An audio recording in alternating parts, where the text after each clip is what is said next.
Okay, notes लिहून घ्यायचे आहेत.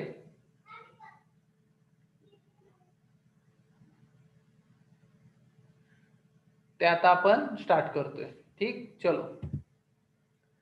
तर पुढचा पॉइंट आहे फायर हायड्रंट.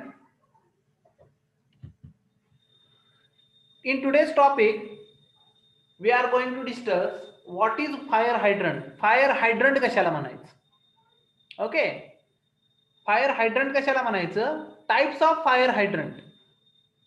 फायर हायड्रंटचे टाइप्स काय आहेत? Components of fire hydrant. आपण आतापर्यंत टाइप्स फक्त जनरल मध्ये डिस्कस केले मागच्या लेक्चरला. आता आपण बघणार की कोणते कॉम्पोनंट यूज केले जातात. कोणते कॉम्पोनंट यूज केले जातात फायर हायड्रंट मध्ये. ठीक आहे. आणि नंतर बघणार आपण demo to use the fire hydrant. Fire hydrant चालू करायचा किंवा बंद करायचा एक डेमो पाहणार आपण. एवढे सगळे पॉइंट आपण आज डिस्कस करणार आहोत. ओके, कॉम्पोनंट्स ऑफ फायर हायड्रंटला थोडा वेळ लागेल, त्यामुळे जर हे लेक्चर एक्सटेंड झालं तर नेक्स्ट लेक्चर मध्ये आपण पुढचा पॉइंट डिस्कस करणार. ओके, आता fire hydrant, what is mean by fire hydrant?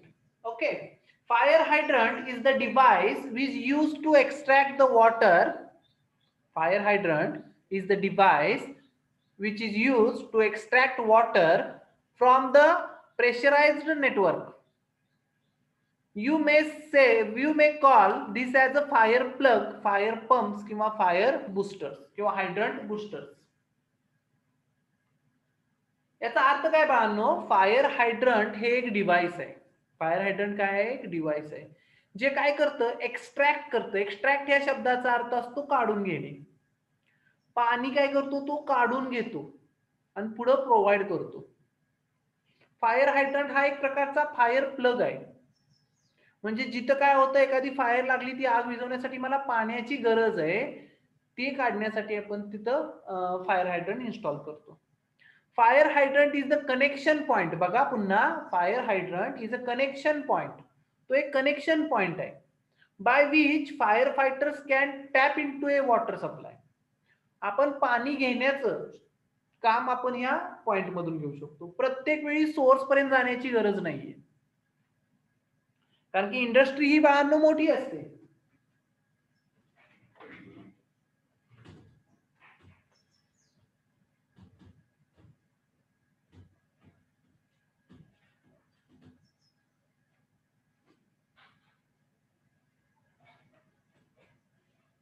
जर तुम्ही नीट पाहिलं तर इंडस्ट्री ही अशी समजा अशी मोठी इंडस्ट्री आहे, बरोबर आहे का? याचा फायरचा सगळा जो रिझर्वर आहे, फायर वॉटर रिझर्वर, तो इथं ठेवलाय. आपण वॉटर रिझर्वर इथं ठेवलाय, म्हणजे पाण्याच्या ज्या टँक्स वगैरे आहेत ते एका कोपऱ्यात आहेत, बरोबर आहे का? इथे एक कंपार्टमेंट आहे, इथे एक कंपार्टमेंट आहे, इथं वेल्डिंगचं काम चालतं, इथं मोल्डिंगचं काम चालतं, इथं कास्टिंगचं काम चालतं, इकडे प्रोडक्शन मॅनेजर बसतात, इकडे HR मॅनेजर बसतात, इथं मध्ये काहीतरी एक अपार्टमेंट आहे जिथं कॉन्फरन्स हॉल आहे, बरोबर आहे का बाळांनो? हे असं स्ट्रक्चर जेव्हा असतं तेव्हा हा एक फायर रिझर्वर हा सर्वांना प्रोटेक्ट करू शकणार नाहीये. ऐका मला काय म्हणायचंय. समजा या कंपार्टमेंटला आग लागली तर ही कंपार्टमेंट ह्या कंपार्टमेंटला अटॅच असल्यामुळे ह्या सगळ्या धोक्यात निघून जातात, धोक्यात होऊन जातात, बरोबर आहे का बाळांनो? सगळ्यांना धोका होतो. आणि आपल्याला काय करायचंय, याला विझवायचंय. इथून वॉटर सोर्स जवळ आहे, त्यामुळे इथून पाणी मी घेणार, होस जोडणार आणि हे विझवून टाकणार, बरोबर. But in case of this, याच्यावर जर फायरचा हजार्ड झाला तर तुम्हाला इथून इथं येण्यासाठी खूप साऱ्या पाईपची गरज लागेल. साहजिकच इथं प्रेशर कमी होणार, पाईप खूप असल्यामुळे वेळ जाणार, प्रॉपर फायर फायटिंग होणार नाही. मग यासाठी काय केलं जातं, एक प्रेशराइज्ड पाईप टाकली जाते इथून अशी, अशी ही प्रेशराइज्ड पाईप टाकली जाते. यात कंटिन्यू पाणी असतं या हॉट रिझर्वरचं किंवा या वॉटर रिझर्वरचं, आणि ह्याला असे छोटे छोटे आउटलेट्स असतात. हे आउटलेट्स म्हणजे आपला फायर हायड्रंट. आपल्याला आग लागल्यानंतर इथून पाणी आणायची काहीच गरज नाही. आपला आउटलेट कुठं आहे? इथं आहे. ह्या दोघांसाठी हे सफिशियंट आहे, ह्याच्यासाठी हे सफिशियंट आहे, या दोघांसाठी हे सफिशियंट आहे. म्हणजे आपली जी धावपळ होणार होती ती होणार नाही बाळा. हा सिंपल पर्पज आहे फायर हायड्रंटचा. म्हणजे फायर हायड्रंट काय करतो तर it is a component of active fire protection. हे कंटिन्यू यात पाणी असतं जे कधीही आपण यूज करू शकतो जर एखादी फायर हजार्ड झाली तर. ओके, आता दोन प्रकारचे फायर हायड्रंट यूज करण्यात आले. पहिला होता underground fire hydrant. Underground fire hydrant have been use in Europe and Asia since last 18th century. 18th century पासून 1800च्या काळापासून अंडरग्राउंड फायर हायड्रंट वापरला जातो. का वापरला जातो? कारण समजा ही पाईप आहे इथं, समजा ही काय आहे? पाईप आहे इथं. इथं ट्रॅव्हलिंगला थोडासा अडथळा होतो. मग असं सिटीमध्ये करताना काय होतं की बाबा ट्रक हे आहेत, रोड्स आहेत, रोडच्या शेजारी आपण फायर हायड्रंट काढला तर तो त्रास देऊ शकतो. मग अशा वेळी काय करायचं बाळांनो? अशा वेळी काय करायचं तर अंडरग्राउंड फायर हायड्रंट काढायचे ज्यांचं हे आउटलेट व बाहेर नसतं, आतच असतं जमिनीच्या. जसं आपण पाणी सोडताना बघा ते झाकण काढतात आणि आत वॉल फिरवतात. लक्षात आलं का? तसा अंडरग्राउंड फायर हायड्रंट हा जमिनीच्या खाली असतो. बरोबर आहे का? एवढं फक्त लक्षात ठेवा. पण आपल्या इंडियामध्ये अंडरग्राउंड फायर हायड्रंट कुठेही सहसा वापरला जात नाही. सगळीकडे वापरले जातात ते पिलर टाईप किंवा त्याला म्हटलं जातं पिलर टाईप हायड्रंट. त्याला अबाव द ग्राउंड म्हणतो आपण. ग्राउंडच्या वरती असतो तो, असा वरती असतो. बरोबर आहे का? त्याची सुरुवात झाली 19th सेंचुरीमध्ये. कारण जो अंडरग्राउंड फायर हायड्रंट होता त्याला एकच नोझल असायचा, म्हणजे एकच आउटलेट असायचं. पण जो आता आपण बाहेरचा वापरतो कुठला पिलर टाईप, त्याला 2-3 सुद्धा आउटलेट असतात. म्हणजे या डायरेक्शनला पण असतं, या डायरेक्शनला पण असतं, या डायरेक्शनला पण असतं. बरोबर आहे? त्यामुळे it is flexible to use. म्हणजे फॉर एक्झाम्पल इथं बघा हा फायर हायड्रंट आहे, याला इकडं पण ओपनिंग आहे, इकडं पण ओपनिंग आहे. इकडं आग लागली तर इकडं ओपनिंग वापरायचं, इकडं आग लागली तर इकडचं ओपनिंग वापरायचं. Easy to handle. बरोबर आहे का? This is all about fire hydrant. सर्वांनी लिहून घ्यायचे आहेत ह्या notes. Fire hydrant is a device used to extract water from the pressurized network. Screenshot काढा याचा. You may call this as a fire plug. हा अनिकेत काय म्हणतोय? काय नाही काय ते चुकून दाबलं. हा, त्याचा स्क्रीनशॉट काढा म्हणजे तुम्हाला नोट्स लिहिता येतील सर्वांनी. आणि ह्या खूप छोट्या नोट्स काढल्यात आपण आता. ह्या तुम्हाला पेपर साठी वगैरे खूप उपयोगी येणार किंवा इंटरव्ह्यूला विचारल्यानंतर ही माहिती सांगताना उपयोगी येणार. ओके, नेक्स्ट पॉइंट बघूया. Types of fire hydrant. Fire हायड्रंटचे टाइप्स किती असतात मी तुम्हाला डिस्कस केलेले कालच्या लेक्चरला. पहिला असतो ड्राय बॅरेल आणि दुसरा असतो वेट बॅरेल. बघा बाळांनो इथं तुम्हाला दिसत असेल, इथं बघा एक ओपनिंग आहे, इथं दिसतंय का? आणि हे अबाव द ग्राउंड आहे, अबाव द ग्राउंड आहे, हे पण अबाव द ग्राउंड आहे. ओके, हे बघा हा हायड्रंट इथून वर जमिनीच्या वर असतो. कुठून? हा जो कलर दिलाय ना तिथून वर. हे खालच्या पाईपला रेज पाईप म्हणतात. काय म्हणतात? Raise pipe. म्हणजे ह्यातून पाणी वर जातं. ठीक आहे. आणि हा पण सेम आहे.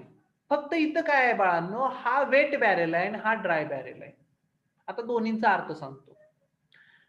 The dry barrel hydrant get drained after the source of water is closed. जर मी हे वॉटर बंद केलं, सोर्स बंद केला म्हणजे हा प्लग बंद केला, तर यातलं वरचं पाणी सगळं खाली निघून जातं. म्हणजे हा बारमाही बघितला तर ड्राय असतो, याच्यामध्ये पाणी नसतं, याच्यामध्ये वॉटर अजिबात नसतं बाळांनो. जेव्हा एखादा हजार्ड होईल तेव्हा हा प्लग आपण ऑन करणार आणि पाणी इकडून वर येणार. मी कालच्या लेक्चरला तुम्हाला दाखवलेलं की इथं उभा वॉल असतो, इथं आडवा वॉल असतो, इथं आडवा वॉल असतो, इथं उभा वॉल असतो जो पाणी खाली ढकलतो. हा कुठं वापरला जातो? हा कुठं वापरला जातो? जिथं टेम्परेचर हे फ्रीजिंग पॉइंटच्या मापाचं झालंय. फ्रीजिंग पॉइंट म्हणजे बर्फ होणे. जर यात पाणी झालं आणि त्याचा जर बर्फ झाला तर पाणी बाहेर येईल का? नाही येणार, खराब होणार हा. म्हणून यातलं पाणी राईज केलं जातं. जिथं फ्रीजिंग पॉइंट पर्यंत टेम्परेचर जातं तिथं हा हायड्रंट वापरला जातो, ड्राय बॅरेल. सहसा हाच वापरला जातो सगळीकडे. जिथं टेम्परेचर 32 डिग्रीच्या वरती असतं कायम, म्हणजे फॉर एक्झाम्पल आफ्रिका म्हणा किंवा दुबई, ओके, जिथं टेम्परेचर खूप जास्त आहे, खूप जास्त टेम्परेचर आहे, 32 डिग्रीच्या वर असतं कायम, तिथं हा वापरला जातो वेट बॅरेल. म्हणजे वेट बॅरेल म्हणजे काय, या वरच्या बॅरेल मध्ये कायम काय असतं, पाणी असतं बाळांनो, कायम पाणी असतं याच्यामध्ये. हा दोन टाइप्स आहेत, टाइप्स ऑफ फायर हायड्रंट. कालच्या लेक्चरला मी डिटेल मध्ये एक्सप्लेन केलेले, याचे वॉल कसे असतात, याचे वॉल कसे असतात, कालच्या लेक्चरला तुम्ही बघू शकता. ठीक आहे. नेक्स्ट पुढचा, main component of well design hydrant system as follows. कोणते कोणते कॉम्पोनंट्स वापरले जातात फायर हायड्रंटला? कोणते कोणते काय वापरले जातात? कॉम्पोनंट्स वापरले जातात फायर हायड्रंटला. सगळ्यात महत्वाचा, sufficiently large water reservoir. Sufficiently large water reservoir. आपणाला जो पाण्याचा सोर्स आहे तो खूप मोठा पाहिजे, कारण की हा सगळ्या या आउटलेटला पाणी देणार आहे, सगळ्या आउटलेटला पाणी देणार आहे. त्यामुळे आपल्याला काय पाहिजे, हा मोठा पाहिजे. As per your requirement. Sir आपले कंपार्टमेंट लहान असतील, आपली इंडस्ट्री लहान असेल तर लहान करा, पण इंडस्ट्री मोठी असेल, मोठे कंपार्टमेंट असतील तर रिझर्व्हर मोठा करणार. लक्षात येते? Next, fire pump sets. Fire pump set दोन प्रकारचे असतात बाळांनो, एक डिझेलचा असतो आणि एक इलेक्ट्रिकल असतो. दोन्ही जोडले जातात इथं. ऐकताय का माझं म्हणणं? जरा नीट ऐका. दोन्ही जोडले जातात का? दोन्ही जोडले जातात कारण लाईटचा आपण रेग्युलर वापरतो, पण जर इलेक्ट्रिकल हजार्ड झाली तर आपण पहिली लाईट कट करतो. लाईट कट केल्यावर इथला पंपच चालला ना, तुम्हाला उपयोग आहे का? पाणी बाहेर येणार का? नाही येणार. मग त्यावेळी डिझेल पंप वापरला जातो, ज्याला स्टँड बाय पंप म्हणतात. काय म्हणतात? स्टँड बाय पंप म्हणतात. असे दोन्ही पंप यूज केले जातात बाळांनो, ते पुढे कळेल तुम्हाला. नंतर असतो जॉकी पंप. मी कालच सांगितलं, jockey pump is a very important pump. हा पंप काय करतो? प्रेशर रेग्युलेट करतो. याची डेफिनेशन बाळांनो फार वेळा विचारली जाते इंटरव्ह्यूला. What is mean by jockey pump? बरोबर आहे. जॉकी पंप म्हणजे काय असतो? जो पंप प्रेशर काय करतो? युटिलाइज करतो. म्हणजे काय होतं? प्रेशर कमी झालं तर तो ऑटोमॅटिक ऑन होतो. एका ठराविक प्रेशर पर्यंत पाण्याचं प्रेशर वाढवतो आणि त्या प्रेशरला पोहोचल्यानंतर ऑटोमॅटिक बंद पण होतो. याला म्हणतात जॉकी पंप. याला काय म्हणतात? Jockey pump. नेक्स्ट असतात हायड्रंटचे वॉल्स. त्या हायड्रंटला ऑपरेट करणारे वॉल्स. नंतर फायर फायटिंग होज आणि कपलिंग. त्याच्या साईडला कपलिंग आणि होज जोडलेले असतात. किशोर, लय झोप आल्या बाळा तुला. नंतर ब्रँचेस, पाईप आणि नोझल्स. भरपूर साऱ्या ब्रँचेस, पाईप्स आणि नोझल्स वापरले जातात. नंतर ring main, riser main. Ring main म्हणजे काय असतं? तर रिंग्स टाकले जातात स्टॅबिलिटीसाठी. दाखवतो पुढे काय असतं ते. रायझर मेन म्हणजे पाणी वर येण्यासाठी. समजा हाईट वर पाणी चढवायचं आहे, बिल्डिंगच्या वरती न्यायचंय पाणी, तर आपल्याला रायझर मेन वापरला जातो. नंतर सिंगल हायड्रंट, डबल हायड्रंट. हा, हे होतं ना, सिंगल हायड्रंट, डबल हायड्रंट, हे जोडले जातात. हे त्याचे कॉम्पोनंट्स आहेत बाळांनो. नुसते कॉम्पोनंट विचारले तर हे सांगायचे. लिहून घ्या सर्वांनी. Main components of well design hydrant system as follows. Screenshot काढा आणि परत लिहून घ्या नोट्स म्हणून. आता प्रत्येकाची माहिती सांगणार आहे मी, प्रत्येकाची. बाळांनो, प्रत्येकाची माहिती सेपरेटली सुद्धा आपल्याला लिहावी लागणार. बरोबर आहे का? जर मोठा क्वेश्चन असेल तर प्रत्येकाची माहिती, किंवा एक एक पॉइंट विचारले जातील. व्हॉट इज मीन बाय हा जॉकी पंप? ओके, असं काही विचारतील, मग आपल्याला ते लिहायचं आहे. म्हणून तिसरा पॉइंट येतोय, फायर वॉटर रिझर्व्हर. बघा, पहिलाच पॉइंट होता ना, सफिशियंटली लार्ज वॉटर रिझर्व्हर हवा होता आपल्याला. मग याची माहिती पहिल्यांदा बघूया. फायर वॉटर रिझर्व्हर काय माहिती बघणार आपण? Fire water reservoir. Fire water reservoir काय असतं? तर ते पाण्याचे टँक्स असतात. हे जे दिसतात ना, आपण साईडला काढलेत कोपऱ्यात, हे दिसत आहेत ना, हे काय आहेत? आपले फायर वॉटर रिझर्व्हर्स आहेत. Tanks of adequate capacity, adequate म्हणजे पुरेशी, पुरेशी कपॅसिटी असलेले टँक्स. बाळांनो पुन्हा सांगतो, कायम दोनच असतात, हे कायम दोन मध्ये यूज केले जातात. एकच टँक हजार लिटरचा केला जात नाही. तर जर 1000 लिटर कपॅसिटी असेल तर 500 चे 2 टाकले जातात. 500 चे 2 टाकले जातात.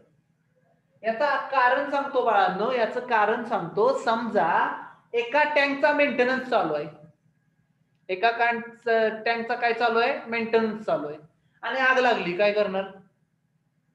एकच टँक आहे तुमच्याकडे, त्याचा मेंटेनन्स चालू आहे, त्यात पाणीच नाही, आणि तो तेवढ्यातच आग लागली. प्रॉब्लेम येऊ शकतो का नाही? मग अशा वेळी दोन टँक्स काय यूज करायचे? जर एकाचा मेंटेनन्स चालू असेल आणि जर काही फायर हजार्ड झाला तर दुसरा यूज करू शकतोय. लक्षात येते का? बघा सगळ्यांनी वाचून. Tanks of adequate capacity depending upon the risk to be covered.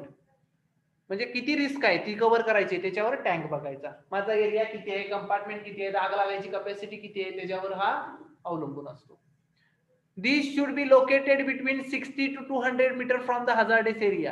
हा जो डिस्टन्स आहे तो 60 to 200 मीटर पाहिजे, त्याच्यापेक्षा जास्त नको. Okay, 60 to 200 metre from hazardous area. Arrangement should be divide these tank into two component. बघा, एक वॉटर रिझर्व्हर नाही वापरायचा. किती टँक वापरायचे? कायम दोन वापरायचे. पुढे मी डायग्राम पण दाखवतो तुम्हाला. Two components such that one component is always available for the service while the other can be taken out for cleaning or maintenance purpose. म्हणजे दुसरा जर बंद असेल तर हा वापरता यावा मला, म्हणून दोन मध्ये त्याला काय करायचं, कायम डिवाइड करायचं. पंप पण दोन वापरायचे, एक इलेक्ट्रिकल आणि एक डिझेल.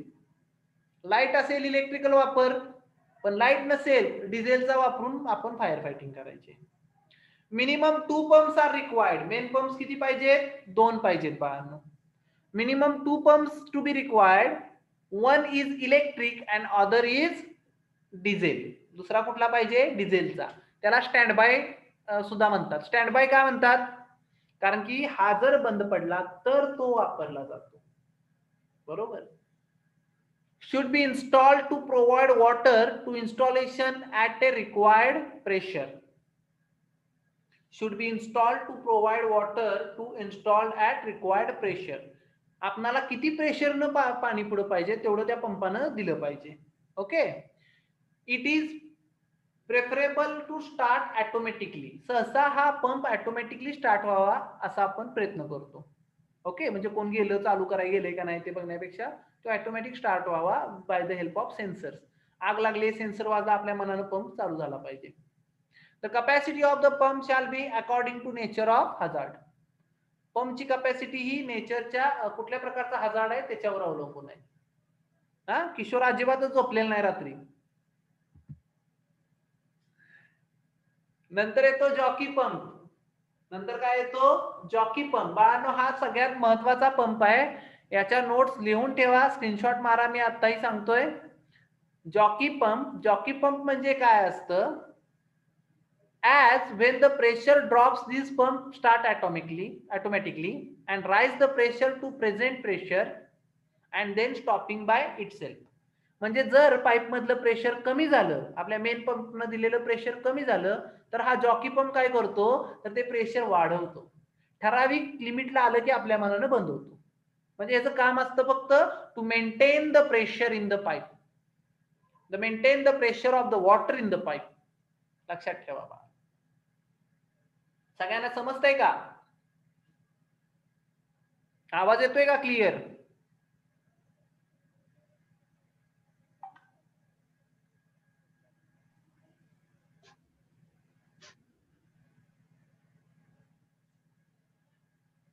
आवाज येतोय का बाळांनो क्लिअर सर्वांना?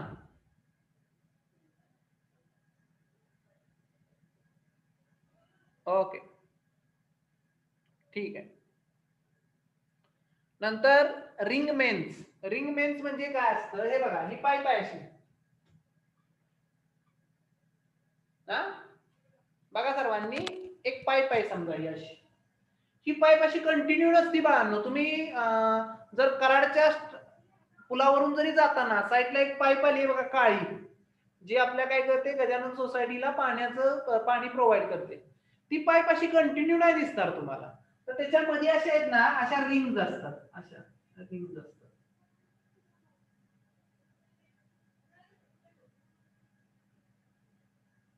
अशा रिंग्स असतात, एक असते, दोन असते, तीन असते, लांब लांब लांब थोड्या थोड्या अंतरावर रिंग्स असतात. ह्या रिंग्स काय करतात, ह्या पाईपला स्टॅबिलिटी देतात. म्हणजे बॅक वॉटरचा स्ट्रोक बसला, अचानक पाणी बंद केलं, अचानक पाणी चालू केलं, हे स्ट्रोक्स काय करते, ते कॅरी करते. जर कंटिन्यू पाईप असती तर ती तडकली असती, ब्रेक झाली असती. ओके, म्हणून ह्या रिंग्स असतात, त्याला रिंग्स मेन्स म्हणायचं. Okay, ring mains. It is a net pipe work, सगळं पाइपिंग वर्क आहे इथून पर्यंत इथपर्यंत येण्याचं.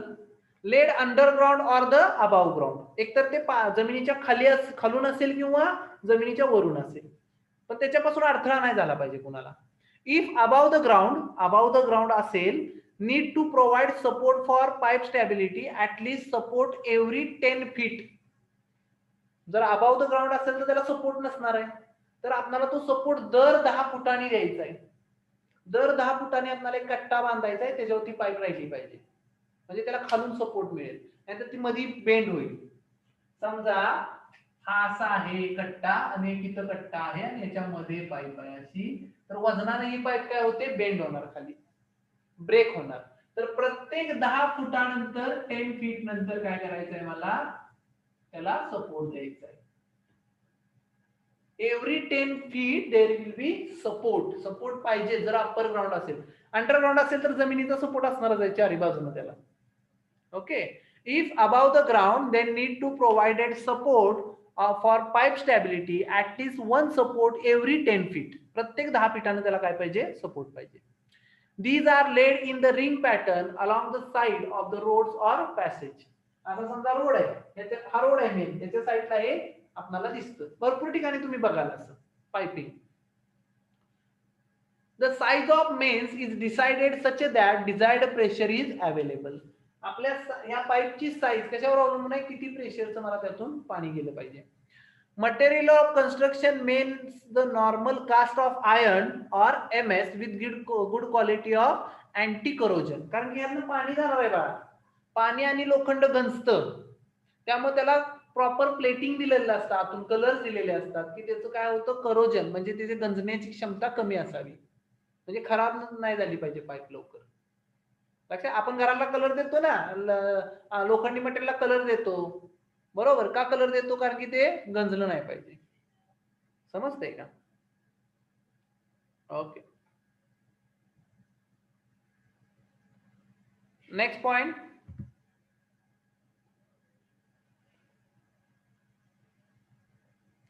नेक्स्ट पॉइंट आहे रायझर मेन्स. नेक्स्ट पॉइंट आहे रायझर मेन्स, ज्या काय करतात, पाणी वर आणून देण्यासाठी मदत करतात, पाणी वर आणतात. These are provided where the hydrant are provided on the upper floor of the building. बिल्डिंगच्या अप्पर फ्लोअरला जर मला हायड्रंट सिस्टीम द्यायची असेल तर पाईप वर चढवली पाहिजे बाळा बिल्डिंगवर. त्यासाठी ज्या मेन्स वापरतात त्याला रायझर मेन्स म्हणतात. काय म्हणतात? रायझर मेन्स म्हणतात. Okay, these have one main isolation wall. ज्याच्यामध्ये काय असतो, मेन आयसोलेशन वॉल असतो at the ground level. Ground लेवलला एक मेन आयसोलेशन वॉल असतो ज्यातून ते सेपरेट होतात आणि वर भिंतीवर चढतात.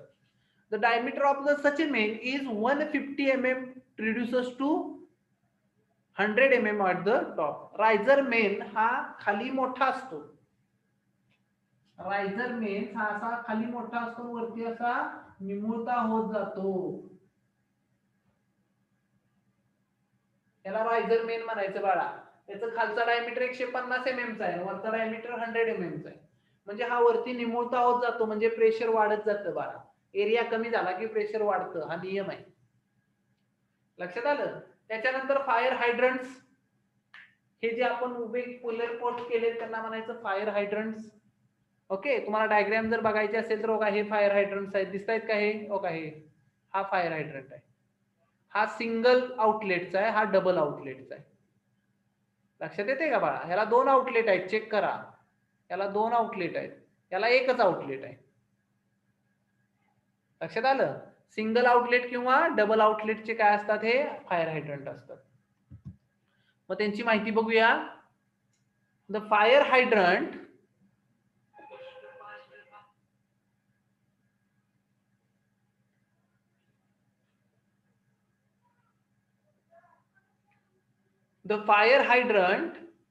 किंवा hydrants are located between 2 to 15 metre. बाळा, हे कुठे ठेवायचे असतात, बिल्डिंगच्या किंवा हजार्डस एरियाच्या 2 मीटर टू 15 मीटर एरियावर ठेवलेले असतात. From the building to be protected in non hazardous area and 30 metres from the edge of the building. Building पासून 30 मीटर एजवर लावले जातात. 2 to 15 मीटर लॉंग असतात ते. Hydrants are installed in such a way that the risk is protected from the vehicle. म्हणजे एखादी गाडी त्याच्यावर नाही गेली पाहिजे, बरोबर. ते अबाव द ग्राउंड आहेत ना. आता हा जर बघितला तू, हा जर पुढचा बघितला,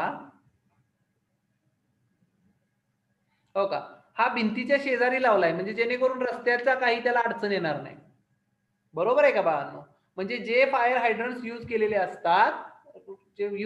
असतात ते कशाला आहेत, तर थोडे रोडच्या साईडला असतात किंवा रोड पासून आयसोलेटेड असतात. त्याचा त्रास झाला नाही पाहिजे व्हेइकलला, किंवा व्हेइकल पासून ते प्रोटेक्टेड राहिले पाहिजेत, कोणतरी जाऊन त्याला उडवणार वगैरे वगैरे.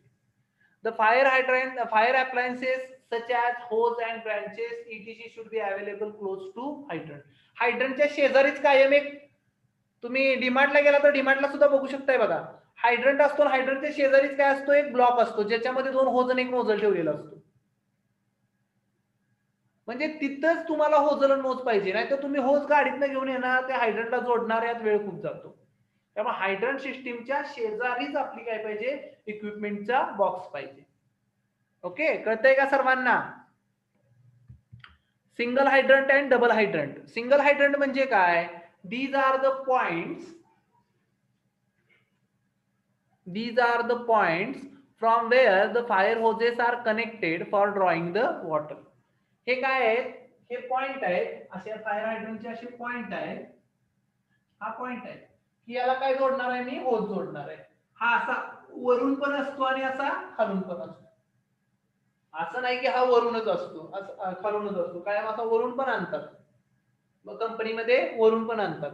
तुम्ही जर डीमार्टला गेला तर असे वरून आलेले खालून आलेले दिसतील तुम्हाला, ऍक्च्युअली खालून आलेले आहेत तिथून. Okay. The single outlet is fixed with 63 mm diameter direct female coupling. याला फिमेल कपलिंग असतं कायम, याला फिमेल कपलिंग असतं हायड्रंटला. म्हणजे आपण काय करतो, male coupling of hose is direct attach to it. Male coupling काय करतो आपण, डायरेक्ट त्याला अटॅच करतो. म्हणजे हे जे तुमचे हायड्रंट्स आहेत बाळांनो, हे हायड्रंट्स आहेत, इथं कायम कुठलं कपलिंग असतं, फिमेल कपलिंग, ज्याचा डायमीटर असतो 63 mm. and a wheel type control wall called as landing wall coupled to 80 mm. साइडला एक वॉल असतो 80 mm चा, stand pipe through a bend. It erected 1 metre above the ground level. कायम तो किती असतो, 1 metre above the ground level. का सांगू का, खूप खाली असेल तर आपल्याला असं बसून ते अटॅच करावं लागणार, खूप वर असेल आपल्याला असं अटॅच करावं लागणार. तर तो असा असतो की तुमच्या फायरमनला इझिली तो ऑपरेट करता आला पाहिजे. म्हणजे त्याची हाईट 1 मीटर असते, म्हणजे तो इझिली न जास्त वागता, न जास्त स्ट्रेच होता, डायरेक्ट काय करू शकतो, त्याला होज कनेक्ट करू शकतो इन मिनिमम टाइम वाचतो ना इथं, बरोबर. तो खाली आहे, मग हा बसणार, लावणार, परत उभा राहणार, टाइम गेला त्यात. तो येणार आणि डायरेक्ट लावणार, यात टाइम कमी लागतो. याच्यासाठी त्याची हाईट ही स्टँडर्ड हाईट किती आहे, 1 metre above the ground. Double hydrant, in this case stand post diameter is 100 mm provided with T at the top. ह्याची T वर असते. T म्हणजे वॉल असतो, पाणी वर चालू बंद चालू करायचा. हा वॉल ओपन होतो, काल आपण केलेला बघा. बरं आता दाखवतो सुद्धा डेमो मध्ये. To each end of the landing valve is fix. या टीच्या दोन्ही बाजूला लँडिंग वॉल टाकलेला असतो, ज्यातून पाणी बाहेर येतं. याला म्हणायचं डबल हायड्रंट. पहिला होता तो हा सिंगल हायड्रंट, हा. नंतर वॉल्स अँड पाईप्स, कुठले कुठले वॉल्स वापरतात, पाईप्स कुठल्या वापरतात, फायर होस कोणत्या वापरतात आणि ब्लॉक प्लॅन काय असतो हे पण डिस्कस करूया. हे पण लिहून घ्यायचं आहे तुम्ही. Valves and pipes. Size of valves and pipe should be according to the requirement of hydrant area. Hydrant area किती कव्हर करणार आहे, हायड्रंट तो किती एरिया कव्हर करणार आहे याच्यावर त्याचे वॉल्स आणि पाईप्स अवलंबून असतात. Hydraulic analysis should be take place to determine the flow of water. त्याचं हायड्रॉलिक सारखं चेक केलं पाहिजे, किती प्रेशरनं पाणी बाहेर येते, प्रॉपर येतंय का, किती फ्लो ऑफ वॉटर आहे, what volume of water will be drawn from that hydrant, किती व्हॉल्यूम पाणी बाहेर येते, सफिशियंट आहे का वगैरे वगैरे. नंतर बघणार आपण फायर होज. फायर होज म्हणजे काय ते तुम्हाला सगळ्यांना माहित आहे. This is required equipment that should be place near the affected area according to design and structure of building. Fire hose काय करते, ते पाणी हायड्रंट टाकलेलं ते पुढे घेऊन जाते फायरच्या स्पॉट पर्यंत. Block plan. The block plan diagram probably illustrated the location of booster pump set. म्हणजे जर मला पंप मोठा लागणार असेल तर त्याचं डायग्राम आहे. पंप रूम कुठं आहे, फायर कंट्रोल रूम कुठं आहे, कॉम्पॅरेटिव्ह इन्स्टॉलेशन इयर कधी केले, contractor names and other things. Block plan म्हणजे पूर्ण त्याच्यावर माहिती असते की बाबा हा हायड्रंट कधी इन्स्टॉल केलाय, याचं मेंटेनन्स कधी केलाय, कुणी केलाय, किती तारखेला झालाय, हा ऑपरेटेबल आहे की नाही, याचं प्रेशर किती आहे, याला कोणत्या प्रकारची होज जोडायची आहे, याचा फायर पंप कुठं आहे, किती अंतरावर आहे, हे सगळे माहिती त्यात असते पाठ. ओके, याला ब्लॉक प्लॅन म्हणतात. एवढं सगळं तुम्हाला बाळांनो माहित पाहिजे फायर हायड्रंटचं. बरोबर. फायर हायड्रंट म्हणजे fire water reservoir, fire pumps. हे लिहिलंय का सर्वांनी? लिहिलं नसेल तर त्याचे स्क्रीनशॉट्स काढा आणि लिहून काढा. बघा मी काय काय लिहायला सांगितलंय आज. पहिलं म्हणजे फायर हायड्रंट म्हणजे काय. ओके, ही फायर हायड्रंट बद्दल एवढी माहिती तुम्हाला सफिशियंट आहे बाळांनो. डेफिनेशन आहे, डेफिनेशन आहे, नंतर थोडी माहिती आहे सिंपल वर्ड मध्ये, आणि मग त्याचं इन्स्टॉलेशन कधी झालं टाइप्स मध्ये. मग त्याचे दोन टाइप्स बघितले, ड्राय बॅरेल आणि वेट बॅरेल. त्याच्यानंतर आपण बघितलं main component of hydrant system, main component. मग प्रत्येकाला एक्सप्लेन केलं मी. फायर वॉटर रिझर्व्हर म्हणजे काय आहे, मेन पंप्स कसले असतात, जॉकी पंप्स कसला असतो, रिंग मेन्स कसले असतात, रायझर मेन कसले असतात. रायझर मेन पुन्हा सांगतो कशासाठी वापरतात, जिथं बिल्डिंग वर आहे, आपल्याला पाणी first floor, second floor, third फ्लोअरला न्यायचं आहे, त्यावेळी आपल्याला हे वापरलं जातं रायझर मेन्स. हा रिंग मेन आहे, तो लांब पाणी नेण्यासाठी आपण वापरतो पाइपिंग सिस्टीमला, बरोबर, त्याला रिंग मेन म्हणतात. हा रायझर मेन आहे. त्याच्यानंतर येतं फायर हायड्रंट्स, जे आउटलेट आहेत. याचे आउटलेट्स आपण काढतो ना, हे दिसत आहेत बघा पुढं, हे असे, ह्याला म्हणायचं फायर हायड्रंट्स. लक्षात येते. नंतर double single fire hydrant, double fire hydrant. Is that clear. नंतर walls and pipes, fire hose आणि ब्लॉक प्लॅन. हे सगळे कॉम्पोनंट्स किंवा इसेन्शियल थिंग्स आहेत to operate the fire hydrant. ठीक आहे बाळांनो. मग आता त्याचं इन्स्टॉलेशन आणि प्रोटेक्शन आपण नेक्स्ट लेक्चरला बघणार आहे, कारण की 3 मिनिटं राहिलेली आहेत. इन्स्टॉलेशन आणि प्रोटेक्शन बघणार. लेक्चरला जरा सगळ्यांनी प्रेझेंट राहा, लवकर जॉईन व्हा. आज सुद्धा आपल्याकडे 4-5 विद्यार्थी फक्त ऍड झालेत. आपले टोटल 15 विद्यार्थी आहेत रेग्युलर लेक्चर करणारे. फार संख्या कमी होत चालली आहे विद्यार्थ्यांची लेक्चरची. हा, तुम्ही जेवढा कंटाळा करणार तेवढं बाळांना तुमच्यासाठी धोक्याचं आहे भविष्य. भविष्य तुमच्यासाठी धोक्याचं आहे. त्याच्यानंतर इन्स्पेक्शन आणि मेंटेनन्स कसा केला जातो हे मी डिस्कस करणार, की बाबा एखादा फायरचा हजार्ड आहे किंवा हायड्रंट आहे, त्याचा इन्स्पेक्शन कसं केलं जातं, काय बघितलं जातं त्यात. नंतर काही हायड्रंट सिस्टीम मी उद्या सगळी डिस्कस करणार आहे. म्हणजे 2 टँक आहेत का, 2 टँक, 2 पंप्स आहेत का, 2 पंप्स, जॉकी पंप असतो इथं. नंतर हे मेन रेन्स आहेत, रिंग मेन्स. ओका, हे आहेत ते आपले रेंज मेन्स, चढवण्यासाठी वरती वापरले जातात ते. ओका, हे सगळं उद्या मी परत एकदा डिस्कस करणार आहे. पंप रूम इथं दाखवलेली आहे आपण. नंतर importance of fire hydrant system बघणार आपण. Importance of fire hydrant system बघणार. How many main type fire hydrant system? How many main type of fire hydrant system? There are basically 2, underground and pillar post. But the pillar post is again divided into two types, dry barrel आणि wet barrel. And the dry barrel wet barrel also divided into 4 types depending upon the walls. कुठले कुठले walls वापरले जातात हे मागच्या लेक्चरला मी सगळं explain केलंय बघा. बघा मेन 2 टाइप कुठले आहेत, अंडरग्राउंड आणि अप्पर ग्राउंड म्हणजे पिलर पोस्ट. पिलर पोस्ट मध्ये परत 2 टाइप येतात, ड्राय बॅरेल आणि वेट बॅरेल. आणि त्याच्यामध्ये कुठले वॉल वापरले जातात असे 4 आहेत. बॉल वॉल आहे, परत रिंग प्लग वॉल आहे, स्लूस वॉल आहे, असे 4 टाइप आपण काल सांगितलेले. समजते का? लक्षात आलं बाळ? कोणी विचारलं त्यानं? ओके.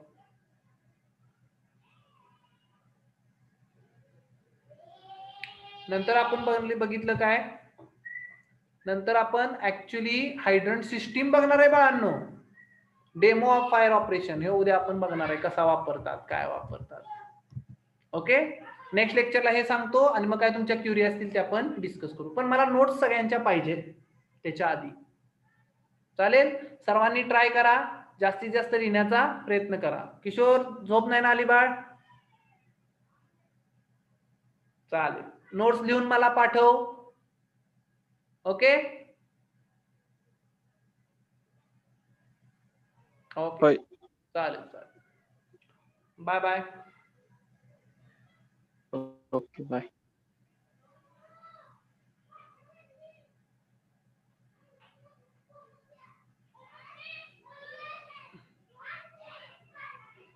चालेल, थांबूया मग आता.